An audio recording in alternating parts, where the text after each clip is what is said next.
Right, ஒரு சின்ன ஜெபம் பண்ணுவோம். இயேசுவின் நாமத்தினாலே நீர் பேசும். இந்த சங்கீதத்தின் மூலமாக எங்கள் ஆத்தும கண்களை திறந்தருளுவீராக. தேவ கிருபைகள் தாங்கட்டும். வழிநடத்தும் இயேசு மூலம் ஜீவிக்கிறேன் ஜீவனுள்ள தகப்பனே, ஆமென். ரைட்டு, இயேசுவின் நாமத்தினாலே கர்த்தருடைய பரிசுத்த நாமத்துக்கு சோத்திரம். ரைட்டு, அல்லேலூயா. நல்ல கலங்க. கர்த்தர் நீதி உள்ள நியாயாதிபதி. நன்மை சன்மார்க்கனுக்கும் துன்மார்க்கனுக்கும் ஒரே மாதிரி நியாயம் செய்கிறவர். எதுக்காக நம்ம வேதத்தில் வந்து சேர்றோம்னா, இந்த பூமியில் கிரியை செய்கிற அநேக காரியங்களுக்காக சேர்க்கிறோம். ஒரு காரியம் என்னன்னா, பூமியில் செய்கிற எல்லா கிரியைகளுக்கும் பதில் உண்டு.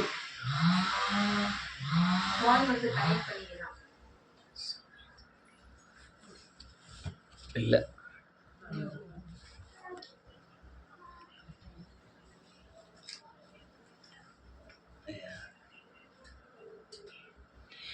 ரைட்டு, எல்லா கிரியைகளுக்கும் பதில் உண்டு.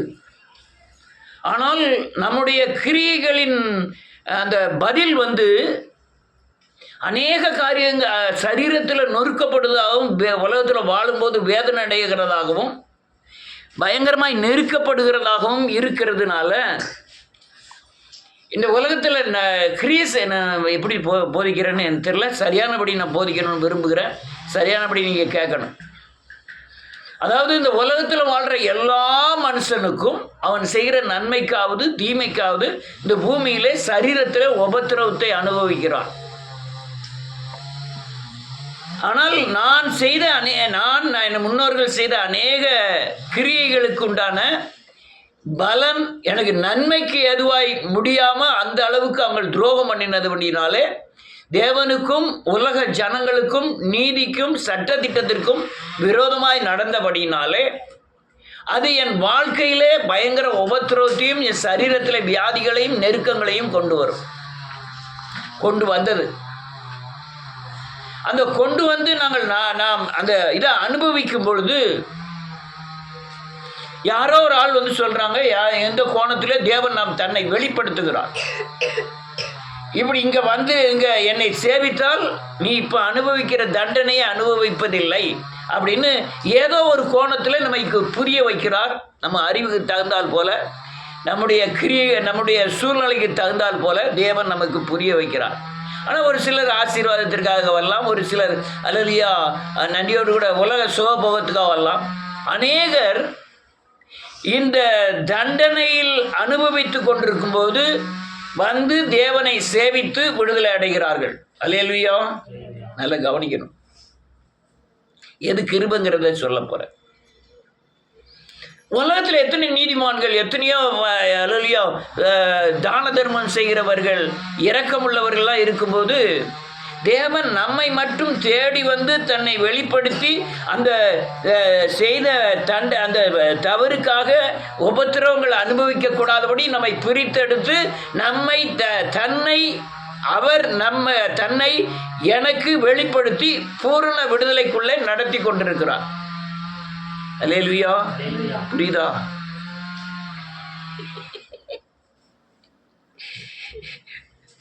இது ரொம்ப முக்கியமான ஒரு பாடம்.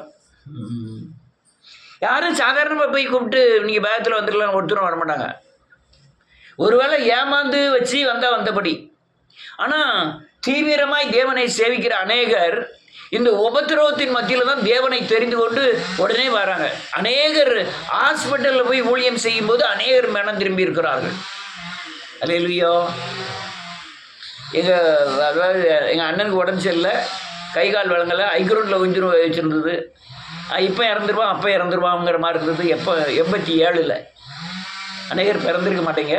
87 அவன் இருக்கும்போது ஒரு பால் சேலமன் வந்து பார்க்காரு.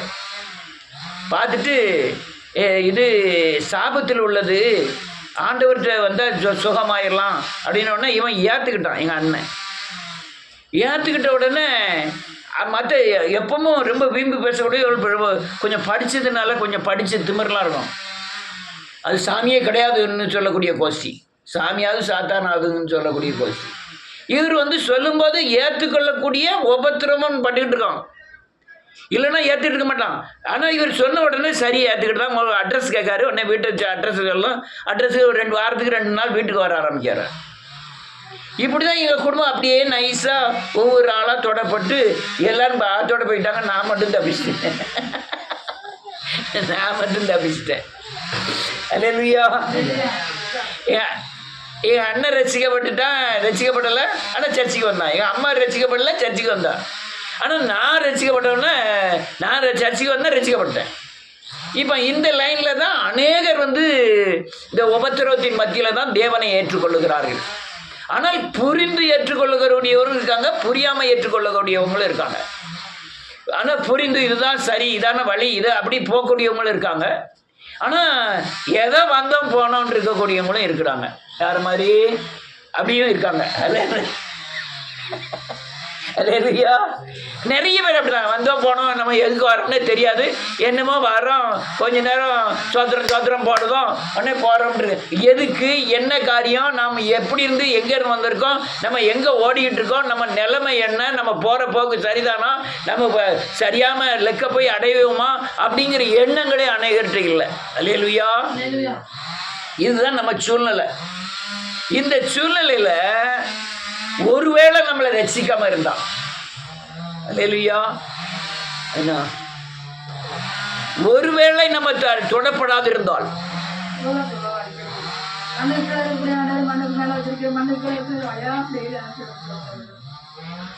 அந்த ரட்சிக்கப்பட மண்ணுக்கு கீழே போயிட்டாலும் கூட பிரச்சனை இல்லைங்க.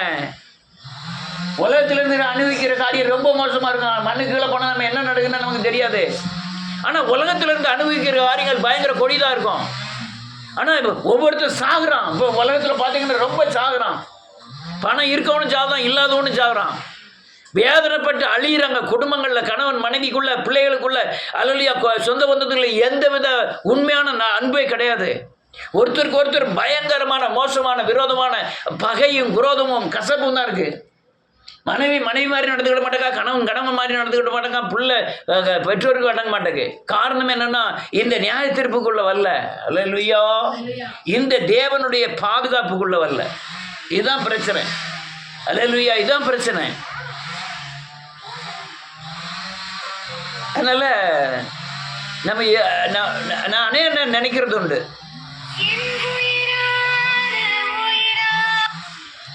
அநேக நேரம் நினைக்கிறது உண்டு. எங்கள் தெருவில் ஒவ்வொரு ஆளும் எப்படி எப்படி செத்தாங்கன்னு அவ்வளோத்தையும் ஒரு நாள் உட்காந்து பேப்பரில் எழுதுன அவ்வளோ பேர் எப்படி எப்படி செத்தாங்கன்னு அது நினைக்கும் போது நம்மளை உயிரோடு வச்சிருக்குது காரணம் என்ன, நான் எப்படி உயிரோடு இருக்கிறேன், அது தேவ கிருபைங்கிறது உணர்ந்து பார்த்தேன். நீ உணர்ந்தீங்களா இல்லையா நம்ம தெரியல. ஒவ்வொரு ஆளும் பகிரமாக, ஆனால் ஆடுன ஆட்டம் இருக்க இந்த உலம் கொள்ளாத அந்த ஆட்டம் ஆடினாங்க. ஆனால் சாவு பயங்கர கொடியதாக இருந்தது, பயங்கர கொடியதாக இருந்தது. அல்லேலூயா. இப்போ நான் வாசிப்போம் 9வது வசனம். கடிந்து கொள்ளார், என்றைக்கும் கோபம் கொண்டிறார், ஆமேன், செய்யாமலும், ஆமேன். இன்னும் வாசிக்கணும், என்ன எழுதிருப்பாங்க, நம்முடைய பாவங்களுக்கு தக்கதாக நமக்கு செய்யாமலும், நம்முடைய அக்கிரமங்களுக்கு தக்கதாக நமக்கு சரி கட்டாமலும் இருக்கிறார். அல்லேலூயா. நீ யாரோ எவ்வளோமா தேவனுக்குள்ள வந்துட்டீங்க, சரியான சிலுவை உபதேசத்தை பெற்றுக்கிட்டீங்க, சரியானபடி மனம் திரும்பி இயேசுவின் சாயலுக்கு ஒப்பாய் மாறினா நீங்களும் உங்கள் குழந்தைகளும் பாதுகாக்கப்படுவீர்கள். அல்லேலூயா. நீங்க அல்லேலூயா நல்ல காலுங்க சிலுவை அல்லேலூயா. கிறிஸ்துவமே நீ முன்னோர்கள் செய்த சாபத்துக்கு உண்டான தண்டனையை, முந்தின நம்ம செய்த பாவத்திற்கு உண்டான தண்டனையை அனுபவிக்க கூடாதபடி பாதுகாத்துக் கொள்ளக்கூடியதுதான் கிறிஸ்துவம். அல்லேலூயா. ஆனால் அதை அநேகர் உணர்வதில்லை. என்ன எழுதியிருக்கு, அவர் நம்முடைய பாவங்களுக்கு தக்கதாக நமக்கு செய்யாமலும், நம்முடைய அக்கிரமங்களுக்கு தக்கதாக நமக்கு சரி கட்டாமலும் இருக்கிறார். நான்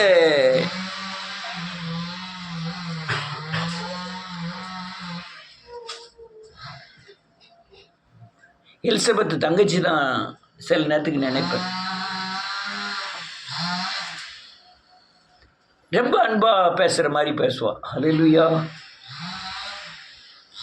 என்ன ஆமா, எங்க போனீரு, எங்க வந்தீரு, இப்ப சீக்கிரம் வந்தானே, நீர் என்ன இப்படி பண்றாரு. ஒரு நாள் நான் சர்ச்சுக்கு புறப்பட்டு இருக்கேன். வெள்ளிக்கிழமை நினைங்க, அவள் எங்கேயோ வேலை பார்க்க, எங்கேயோ வீக்கப்புறத்தில் எங்கேயோ வேனில் போய் இதுலேயே வேலை பார்த்துட்டு இருந்தேன். மாமா என் சாலை காணல, எங்கே இருக்குன்னு நீங்கள் ஷோ பண்ணி சொல்லுங்க.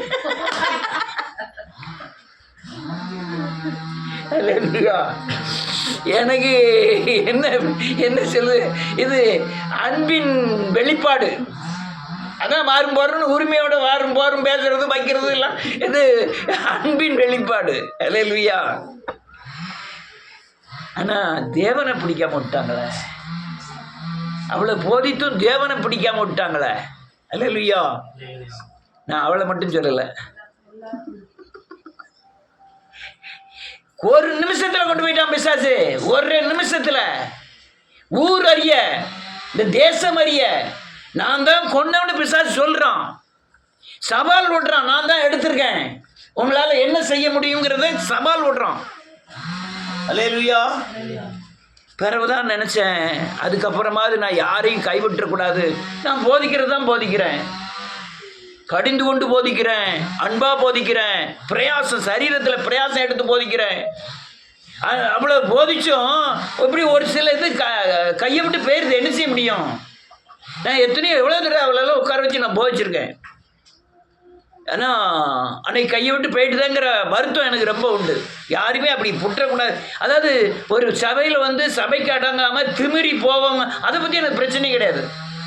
நான் போதிச்சு அவங்க ஏற்றுக்கொண்டு விடுதலை ஆகிறதுக்கு பக்குவமாக இல்லாமல் அறிவில்லாமல் இருக்காங்கன்னா அதுக்கு நம்மளும் பிரயாசம் எடுக்கணும்.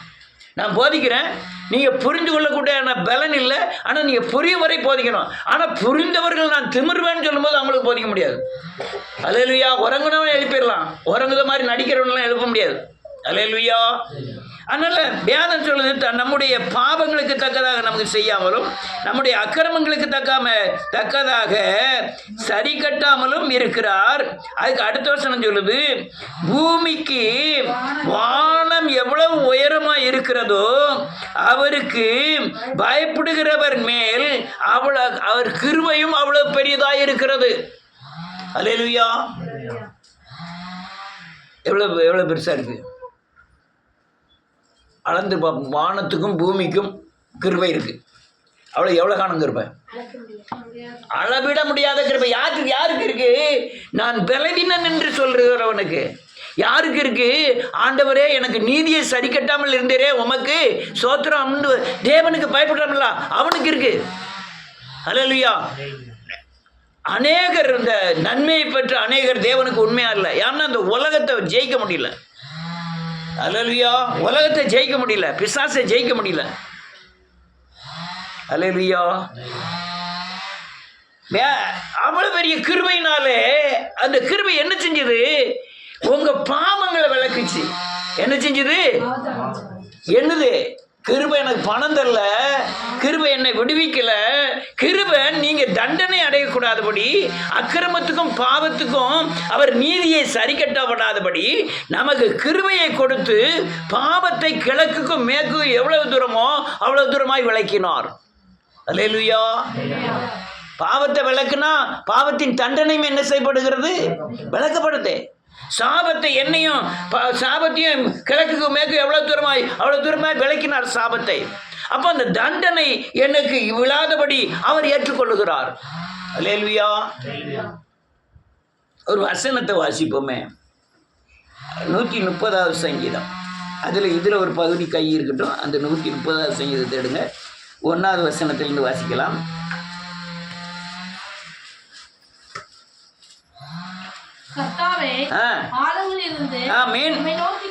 எந்த ஆழங்களிலிருந்து பாவம் செய்து உபத்திரவம் அடைகிற அந்த ஆழத்திலிருந்து நான் கூப்பிடுகிறேன். எந்த ஆழம்? நான் நெருக்கப்படுகிற ஆழத்திலிருந்து என்னை கூப்பிடுது. எதுக்கு ஆழச்சானு பிரச்சனைன்னே தெரியாது, பிரச்சனை வந்து மோதிக்கிட்டு இருக்கோம். அந்த ஆழத்திலிருந்து கூப்பிடுகிறேன். ஆண்டவரே, ஆ. என் சத்தத்தை கேளும். கேளும் விண்ணப்பங்களின் சத்தத்திற்கு சத்தத்திற்கு என் செவிகள் அவன் கவனித்து பாவத்தின் தண்டனையின் ஆழங்களில் இருந்து கூப்பிடுறான். அவன் சொல்றான், ஆண்டவரே ஏன் நான் சத்தம் போடுறேன், என் உபத்திரவத்துக்காக சத்தம் போடுறேன், வேதனைக்காக சத்தம் போடுறேன். நீங்க என்ன இப்ப வெளிச்சத்தில் இருக்கீங்க, அல்லேலூயா, தேவனுடைய பாதுகாப்புல இருக்கிறதுனால தான் உலகத்தில் படுகிற உபத்திரம் உங்களுக்கு தெரியல. நீ உள்ள போய் பார்க்கணும், ஒவ்வொரு குடும்பத்தில் படுகிற பாடுகள்லாம். செம்பநல்லூர்ல பார்க்கணும், ஒவ்வொரு ஆளும் படுகிற பாடுகள்லாம். கடையத்துல பார்க்கணும், ஒவ்வொரு ஆளும் படுகிற துட்டு இருக்கு. சாவு யாராவது சொன்னாங்க, எலிசபெத் அப்படி எலிசபெத் சொன்னாலும் யார் சொன்னாங்க தெரியல. எங்கள் தெருல அவங்க இப்படி செத்துட்டாங்க, இவங்க இப்படி செத்துட்டாங்க, இவங்களுடைய நிலைமை இது, இவங்களுடைய நிலை, ஒவ்வொரு வீடாக சொல்லிட்டு வர்றா. யாரு சொன்னாங்கன்னு எனக்கு ஞாபகம் இல்லை. ஒவ்வொரு ஆள் வீட்டு நிலைமையும் சொல்லுது.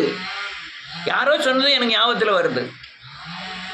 நம்ம ஆனால் மாடு இருக்கு, பால் இருக்கு, வியாபாரம் இருக்கு, துட்டு இருக்கு, ஆனால் உள்ள பிரச்சனையே யாருக்கு இருக்கா? இப்போ நம்மகிட்ட அந்த பிரச்சனை இல்லை. ஆனால் நம்ம பிரச்சனை உள்ளவங்களை பார்க்கறதில்ல. நம்மளை எவ்வளவு தூரம் விடுதலை ஆக்கியிருக்கிறாங்கிற உணர்வு நம்மகிட்ட இல்லை. அல்லேலூயா. அடுத்த 3வது வசனம் என்ன சொல்லுது? ஆமென், ஆமென். நீர் அவர் எங்க அக்கிரமத்தை மட்டும் நீ கவனிச்சிருப்பீர்னா யார் ஆண்டவரை நிலை நிற்க முடியும் உங்க சமூகத்துல? அல்லேலூயா. அவர் சமூகத்துல யார் நிலை நிற்க முடியும்? நம்ம இன்னைக்கு வெள்ளைஞ்சலியமா இருக்கோம், வெளியே பாவம் செய்யல, உள்ள இருதயத்தில் செய்த பாவங்கள் எவ்வளவு, அதுக்கெல்லாம் நியாயம் தீர்ப்பு ஆனால் நம்ம சரீரம் தாங்காத, உலகம் கொள்ளாது. அல்லேலூயா. நம்ம இருதயம் நாள்தோறும் கொள்ளாதவைகள் சொல்லுது. அக்கிரம சிந்தை உள்ளது நம்முடைய இருதயங்கள். பழைய ஏற்பாட்டில் செய்கைக்கு தான் கிரியை இல்லை, செய்கைக்கு தான் தண்டனை. ஆனால் புதிய ஏற்பாட்டில் நினைவுக்க தண்டனை. அல்லேலூயா. அடுத்தது யார் இப்படிலாம் நீர் இதுக்கெல்லாம் நியாயம் தீர்த்து இதுக்கெல்லாம் தண்டனை கொடுத்தா யார் ஆண்டவரே வந்து உலகத்தில் நிலை நிற்க மட்டுமில்லை, யார் உயிரோடு இருக்க முடியும்? அடுத்தால ஆமென். போதும். நீர் உமக்கு நான் பயந்து நடுங்கும்படி, அல்லேலூயா, உம்மிடத்திலே திரளான மன்னிப்பு உண்டு. அப்பா, நான் ஒவ்வொரு சர்ச்சில் உள்ள ஆட்கள் சாகிறதான் பார்த்தேன். ஏன்னா வேதனையாக இருக்குது. அதனால தான் அதையே திரும்ப திரும்ப சொல்லிகிட்டு இருக்கேன். அதுதான் இந்த பாகால் பிடியில் இந்த சபைகள்னு இப்போ எழுதுனேன். ஒவ்வொரு சபையிலையும் ஐயா நீங்கள் என்ன செய்வீங்க?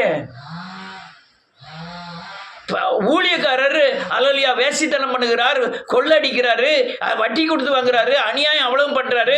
அவர் வாயிலிருந்து வர வார்த்தை என்னை எப்படி உயிர்ப்பிக்க முடியும்? தகப்பன் எப்படி இருக்கா அதே மாதிரி தான் பிள்ளை இருக்கும். தகப்பன் செய்கிற தவறுக்கு பிள்ளைக்கு தண்டனை உண்டு. ஆனால் இதை நீங்கள் எங்கே போவீங்க?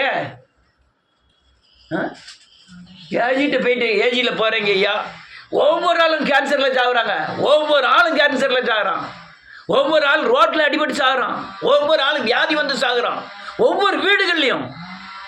இப்போ நம்ம நினைக்கிறோம், நீங்கள் சொல்லி பாருங்க, நினைக்க மாட்டாங்க. ரைட்டு. அப்படி நான் குற்றவாளியை தீர்க்கவே சொல்லலை, அந்த பாகாலின் பிடியை சொல்கிறேன். அல்லேலூயா. ஒவ்வொரு ஆளும் அப்படி சாகுறாங்க.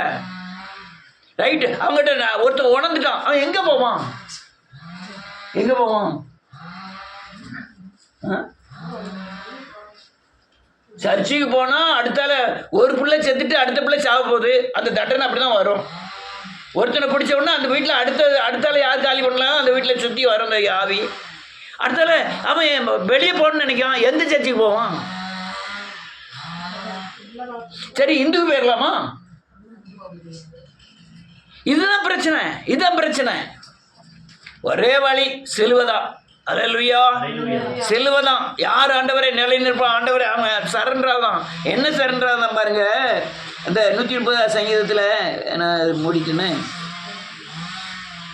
6வது வருஷம் இல்லை 136 எப்போது விடியும் என்று விடிய காலத்துக்கு காத்து இருக்கிற ஜாமக்காரரை பார்க்கிறோம் அதிகமா என் ஆத்துமா இவன் தான் தப்பிக்க முடியும். நீ அதே சர்ச்சுக்கு போ, அங்கேயே நீ தேவனை தேடு. ஆண்டவரே இதெல்லாம் இப்படி நடக்கன்னு பாரு, கதறி ஆளு, ஆண்டவரே எனக்கு ஒரு வழியை திறந்துடும் அப்படின்னு ஜாமக்காரனை பார்க்கலாம் உன் ஆத்துமா தேவனை நோக்கி இருக்கட்டும். அல்லேலூயா. அவருக்கு வானத்துக்கும் பூமியும் கிருபை நிறைந்தவர். அவர் கிழக்குக்கும் மேற்குமாய் உன் பாவத்தெல்லாம் விளக்கிடுவாரு. அவருக்கு காத்துரு. அல்லேலூயா. காத்துரு. அவங்களாம் இந்த தேவனுக்கு பயப்பட மாட்டாங்க. பாவ மன்னிப்பு இருந்தால் தான் தேவனுக்கு பயப்படுவாங்க. பாவ மன்னிப்பு இல்லைன்னா அவங்க இருதய கடினமாக தான் இருக்கும், யாராக இருந்தாலும் சரி. அல்லேலூயா. ரொம்ப வேதனையாக இருக்குங்க, ரொம்ப வேதனையாக இருக்கு. நீ ஒரு 2000 பேர் வர்ற சர்ச்சில் போய் இயேசுவை சொல்லிப்பாங்க, இயேசுவே தெரியல. இயேசுனா என்ன? குணமாக்குகிறவர், அது மட்டும்தான் அவங்களுக்கு தெரியும். ஆசீர்வதிக்கிறவர், குணமாக்குகிறவர். அந்த சத்தியத்தின் வெளிப்பாடே இல்லை. அல்லேலூயா. அடுத்தால எங்க 103வது சங்கீதத்தில் 12வது வசனம். மேற்குக்கும் கிழக்குக்கும் ஆமென். எவ்வளவு தூரமோ அவ்வளவு தூரமாய் அவர் நம்முடைய பாவங்களை நம்மை விட்டு விலக்கினார். அவர் மேற்குக்கும் கிழக்குக்கும் எவ்வளவு தூரமாய் என் பாவங்களை எல்லாம் விட்டு விலக்கினார். அல்லேலூயா. நான் இப்போ இந்த செய்தி போட்டதை 2 செய்தியை எங்கள் அண்ணன் மகன் எங்கள் அக்கா மகள்லாம் பார்த்துருக்கோம். பார்க்கட்டுமே போட்டு அடுத்தால 2 செய்தி போட்டு விட்டு அடுத்தால பார்க்கவே இல்லை. அட பாவீங்களா, பார்க்கவே இல்லை. அல்லேலூயா. எது அது தேவ கிருபை இருக்குது, அது அழைப்பு இருக்குது. நன்றியோடு பார்த்த மட்டும் சரின்னு அப்படின்னு நினச்சேன். யார் தேவனுக்கு பயப்படுவாங்க? மனம் திரும்பி பாவமன்னிப்பை நிச்சயத்தை பெற்றவங்க தான் தேவனுக்கு பயப்படுவாங்க. இல்லைன்னா யாருமே பயப்பட மாட்டாங்க. அல்லேலூயா. யாருமே பயப்பட மாட்டாங்க. நான் அதுக்காண்டி தான் நீங்கள் எந்த சர்ச்சினாலும் போங்க, எங்கேனாலும் உபதேசம் கேளுங்க. ஆனால் நீங்கள் மாட்டிக்கொள்ளாதபடி உங்களை பாதுகாக்க தெரியணும், அதான் ரொம்ப முக்கியம். நான் மோகன்ஜிக்கு போகக்கூடாது, அங்கே போகக்கூடாதுலாம் சொல்லவே மாட்டேன். எங்கே போயினாலும் ஆனால் அவங்க பாதம் சிக்கிட்டுனா தப்ப முடியாது. அந்த தெளிவு, மனத்தெளிவு, இங்கே சரியானபடி நம்ம பாதுகாக்கப்படுவோமாங்கிற மனத்தெளிவு வேணும். எங்கேனாலும் போகலாம். நீங்கள் 10 வருஷம் 15 வருஷம் சர்ச்சை வந்துட்டு இருக்கீங்க, எங்கேனாலும் போகலாம். ஆனால் உங்களுக்கு மனத்தெளிவு வேணும். நம்ம சிக்கிக்கொள்வோமா, தப்பிச்சு கொள்வோமா? ஒரே ஒரு காரியம் உங்களை மாட்டிட்டுனா அதுக்கப்புறம் சத்திய நாசம் ஆகிடுவான். அல்லேலூயா. அவன் போதிக்கிறது ஒன்றும் சாதாரண ஆளு, சாதாரண மனுஷன் கிடையாது. அந்தி கிறிஸ்துவின் ஆவிகள். அல்லேலூயா. நான் இன்னாருன்னு சொல்லலை. சத்தியத்தை சிலுவை உபதேசத்துக்கு அப்பாற்பட்ட காரியங்களை போதிக்கிற எல்லாமே அந்திகிறிஸ்து தான். அல்லேலூயா. ரைட்டு. யார் பயப்படுறாங்களா? வாசிக்கலாம். 19வது சங்கீதம், வெறும் 19வது சங்கீதம் 9வது வசனம். கர்த்தருக்கு பயப்படுகிற பயம் சுத்தமும் என்றைக்கும் நிலைக்கிறதுமாய் இருக்கிறது. ஆமென். கர்த்தருடைய நியாயங்கள் உண்மையும் அனைத்தும் நீதியுமாய் இருக்கிறது. ஆமென். வேதம் சொல்லுது, கர்த்தருக்கு பயப்படுகிற பயம் ரொம்ப சுத்தமாக இருக்கும், என்றைக்குமே நிலைத்திருக்கும். நீங்கள் கர்த்தருக்கு பயந்தேன்னா எப்பவுமே நிலைத்திருப்பீர்கள். கர்த்தருக்கு பயந்தேன்னா எதுக்கு என்னெல்லாம் செய்ய மாட்டீங்க? பாவம் செய்ய மாட்டோம். கர்த்தருக்கு பயந்தாலும் வேற என்ன செய்ய மாட்டீங்க? ஐம்பலன்களையும் அடக்குவீங்க. கர்த்தருக்கு பயப்படுகிறவன் என்ன செய்வான்? வாயை பேசும்போதே யோசனை பண்ணி பேசுவான். வாயை தட்டப்பட்டாலும் பேசலாம், கர்த்தருக்கு பயப்படலன்னு அர்த்தம். அல்லேலூயா. கர்த்தருக்கு பயப்படுகிற பயம் நம் ஐம்பலன்களையும் அடக்கும். இன்னொரு வசனத்தை வாசிப்போம். 25வது சங்கீதம் 12வது வசனம்.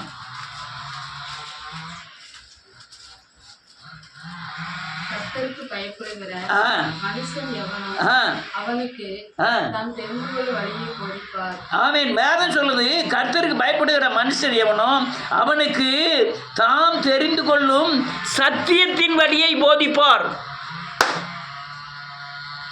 அங்கங்கே ஆந்தப்படாத. நான் அன்றைக்கி சொல்லியிருக்கோம்ல, ஒரு கிளாஸ் தண்ணி குடிக்கிறது 2வது தடவை அங்கே போய் குடிச்சிட்டு வர. முதல் தடவை ஒரு தடவை குடிச்சிட்டு வந்துட்டேன், அடுத்த ஒரு தடவை போய் குடிச்சிட்டுங்க பாரு.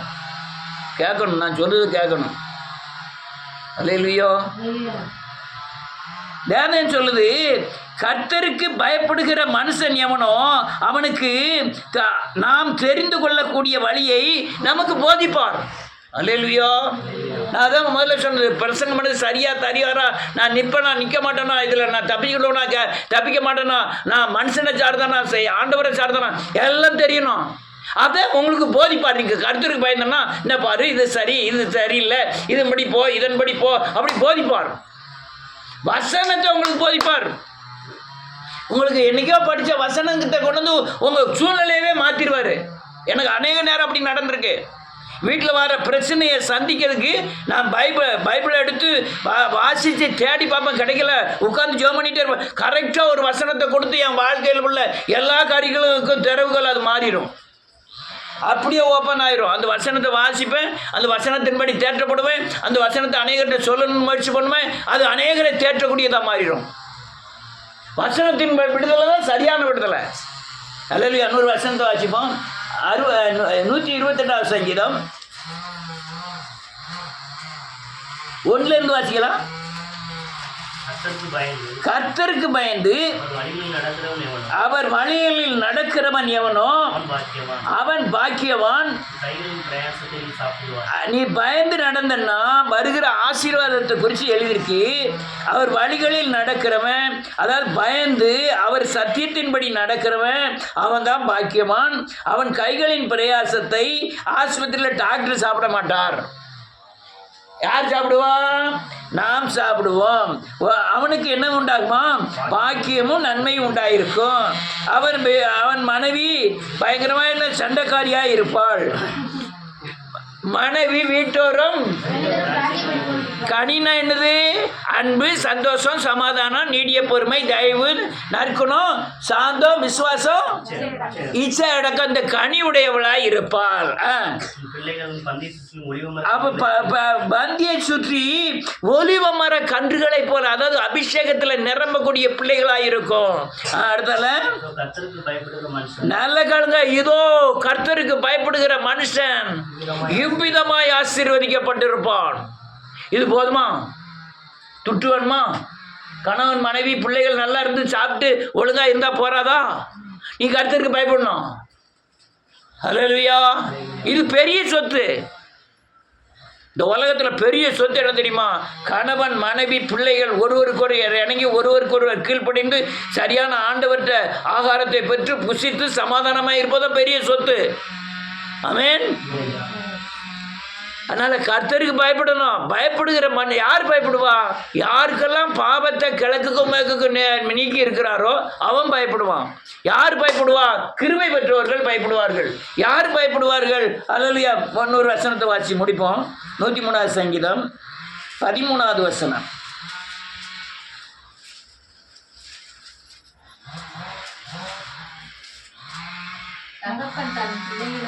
தகப்பன் தன் பிள்ளைகளுக்கு இறங்குகிறது போல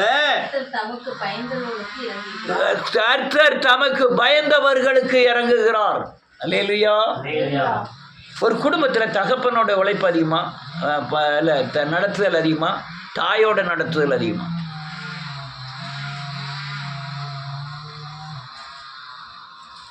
இன்னும் ஒருத்தர் ஒன்றும் சொல்ல மாட்டீங்க. உள்ள ஆள் இருக்கல இல்லையா?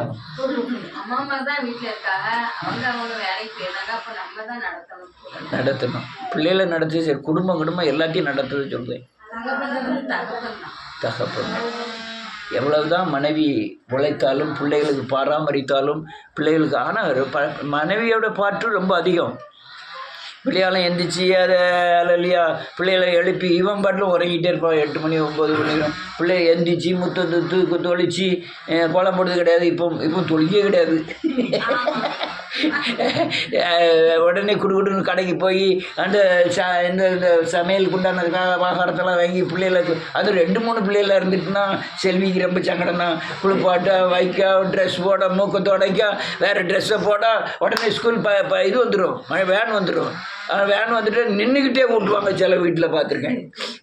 நின்றுக்கிட்டே பிள்ளைகளுக்கு ஊட்டுன்னு ஊட்டி கொண்டு போய் கீழே நடக்கலாம் கிடையாது, தூக்கி கொண்டு போய் அவன் வேனுக்குள்ளே வீசி அவங்க உள்ளே இருந்துக்கிட்டு அம்மா சத்தப்படாத அம்மா உள்ளே இருந்து ஒருத்தன் இவங்க டாட்டா மாட்டா கண்ணீர் வடிச்சுக்கிட்டே வருவாங்க சில தாய்மார்கள். அவன் பிள்ளை அழுத பார்த்துட்டு கண்ணீர் அடிச்சுட்டே இருப்பேன். ரொம்ப வீட்டில் வந்தோடனே டக்குனு துணியை துவைச்சி வீட்டை கழுவி வீட்டை மொழுவி அல்லது அடுத்தால கடைக்கு ஓடி போய் ரேஷன் கடைக்கு போய் செத்த வீட்டுக்கு போய் கல்யாண வீட்டுக்கு போய் எல்லாம் முடிச்சுட்டு இங்கே வந்து சோறை பொங்கி கறி வச்சு கொஞ்சம் போல் நிம்மதி. அடுத்தால 4 மணிக்கு தான் வேன் வரும்னு தெரியும், 3 மணிக்கு அங்கே போய் நிற்பாவோம். ஏன் 4 மணிக்கு தானே வர சொல்லியிருக்கான், இங்கே 3 மணிக்கு அங்கே வேனை ஒவ்வொரு வேணாம் அந்த மஞ்சள் மேடில் வருது. நம்ம ஸ்கூல் வேனு தான், அது பார்த்தா வேற ஒரு ஸ்கூல் வேனாக இருக்கும். அடுத்தால ஒரு மஞ்சள் வேன் வரும், மஞ்சளாக தெரியுது பூரா நம்ம ஸ்கூல் வேனு தான், நம்ம பிள்ளை தான் வரப்போ. அங்கே வேனு நிற்கக்குள்ளே ஓடி போய் வேனில் ஒரு முட்டி கதவை திறந்து பிள்ளையை எடுத்து ஒரு 4 முத்தி உடனே வீட்டுக்கு எல்லாரும் நினைக்க நம்ம அப்படித்தானே செஞ்சோம். வீட்டுக்கு கொண்டு போய் உட்கார வச்சு ட்ரெஸ்ஸை கலத்தியா நம்மளும் நீ சாப்பிட்ட நம்மளும் இங்கே நம்ம சாப்பிட்டான்னா போனால் போகுது அங்கே அப்போ 10 பிள்ளைகள் எந்த பிள்ளைகளையும் யாரு கண்டா, எந்த பிள்ளைகளையும் எந்த சாப்பிட்டுன்னு யாரு கண்டா, அது பாட்டில் தின்னுட்டு அது பாட்டில் வயிறை மாத்திரம் கொட்டாப்பட்டி மாதிரி வச்சுக்கிட்டு அது காட்டில் சட்டையும் கிடையாது ஒன்றும் கிடையாது, அது பாட்டில் பள்ளிக்கூடத்துக்கு போகும்.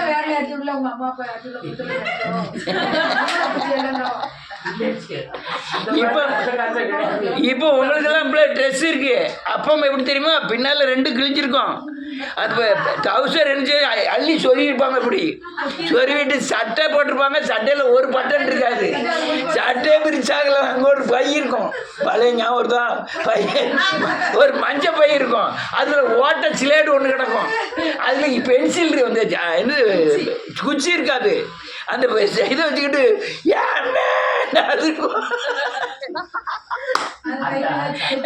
அது நம்ம படிச்ச ஸ்கூல் அது. ஏன்னா இப்போ எவ்வளவு படிக்க ஒரு பையனுக்கு 1 லட்சம் ரூபா 2 லட்சம் ரூபா 5 லட்சம் ரூபா எவ்வளவு லட்சம் கூடுதோ அதுக்கு தக்கன ஸ்கூல் குவாலிட்டி கூடும். துட்டு இருக்கு தண்ணி சில ஆளுவ முக்கியாது அந்த துட்டை கூட்டி சேர்க்கறது 2 வருஷம் படிக்க இப்போ அப்போ ஆப்பு கலந்துடும். நமக்கு கவர்மெண்ட்டில் படித்து கலெக்ட் ஆனவங்க இல்லையா, இவ்வளோ தேட்டிக்கிடுது உடனே கவர்மெண்ட்டில் படிக்க வைப்போம் அப்படின்னு கூட்டி கொண்டு வந்து கவர்மெண்ட்டில் கொண்டு போய் சேர்க்கறது. அப்புறம் அப்படி இப்போ தான் நிம்மதி. ஆனால் அப்படி இல்லை, கவர்மெண்ட்டில் கொண்டு போய் சேர்க்கலாம். அந்த 1 லட்சத்தை குறித்து கவலைப்படுறது நீங்கள் இல்லை, யார் அவர் அடுத்த மாதம் 6 மாதம் கழிச்சு கூட கட்டக்கூடியதும் கவலைப்படுவார். அடுத்தாலும் இந்த பையன் அடுத்த வருஷம் காலேஜில் எங்கே கொண்டு போய் சேர்க்க அதுக்கு கவலைப்படுவார். ஐயோ ஒவ்வொன்றுக்கும் கவலைப்படுவார். டியூ அடைக்கிறதுல இருந்து பெட்ரோல் போட்டதுல இருந்து அல்லையா டிவி பார்க்கல சீரியல் அதில் இருந்து கரண்ட் சார்ஜில் இருந்து வீட்டு வாடகையில் இருந்து பலசரக்கு சாமான்ல இருந்து கல்யாணம் போதில் இருந்து எல்லா கணக்கு யார் கணக்கு? இவங்க பொம்பளை ஆளுவா அதை யோசனையாவது பண்ணுவாங்களா? கிறிஸ்மஸ் வந்துட்டா எனக்கு அந்த சேலை வேணும், 3 சேலை வேணும், 4 சேலை வேணும். அவருக்கு ஆப்படுக்கிறது அவருக்கு தெரியும். அல்லேலூயா. அவர் அந்த உலகத்துல பிறந்த தகப்பனே இப்படி இருக்காங்கன்னா எவ்வளவு தூரம் இறங்குவார். நீ பாவம் செஞ்சு தண்டிக்கப்படக்கூடாதுன்னு ஜீவனே கொடுத்தவர், நம்ம மேல அவ்வளவு கிருபை நிறைந்தவர், இரக்கம் இருந்தவர். ஒரு தகப்பன் தன் பிள்ளைக்கு இறங்குகிறது போல கர்த்தர் நமக்கு என்ன செய்வாராம்? இறங்குவார். அதை காட்டிலும் அதிகமாக இறங்குவார். தாய் பாசம் அதிகமா, தகப்பன் பாசம் அதிகமான. தகப்பன் பாசத்துல வெளியே காட்ட மாட்டான், தகப்பன் அழமாட்டான், தகப்பன் அழலியா நாளை குறிச்சு வெளியெல்லாம் சொல்லிட்டுலாம் அலைய மாட்டான், உள்ள வச்சு நீத்துவான். ஐயோ என் பிள்ளைக்கு என்ன செய்யட்டும், எவ்வளவு கொடுத்தாலும் நம்ம காணாதுன்னு தான் நினைப்பான் தகப்பன். எவ்வளவு நம்ம கொடுத்தாலும் காணாதுன்னு தான் நினைப்பான். ஆனால் தாயோடைய நிலைமை வேற, கஷ்டங்கள் வேற, தகப்பனுடைய கஷ்டங்கள் வேற. குடும்பத்தில் பார்த்தா தகப்பனுடைய கஷ்டங்கள் தான் அதிகம். 10 மாதம் சம்பந்தம், 10 மாதம் சம்பந்தம், 10 மாதம் சம்பந்தம்.